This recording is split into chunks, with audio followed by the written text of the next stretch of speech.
Mainit po ang panahon ngayon, ano po? Pero kung tutuusin, mas maswerte pa rin tayong nandirito. Mahigit 1,000 nating mga kababayang OFW sa Saudi Arabia, ilang araw nang nagkakampo sa labas ng ating consulate sa Jeddah, nakabilad sa ilalim ng napakainit na araw ng disyerto.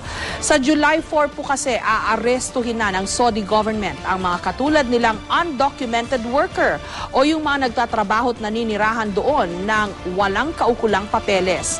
Sa huling tala, may 20,000 Pinoy daw na undocumented sa Saudi, kung saan matatagpuan ang pinakamalaking bilang ng OFW sa buong mundo. Malaking problema kung paano nila ngayon bubuhayin ang iniwan nilang mga pamilya sa Pilipinas, lalo na't kawalan nga ng sapat na trabaho dito ang mismong nagtulak sa kanila para mangibang bansa. Pero unahin ang dapat unahin. Mahirap man, ang pagsaklolo po sa kanila ay hindi isang bagay na dapat pang pinag-iisipan ng gobyerno, kundi siyang dapat na maisakatuparan sa lalong madaling panahon.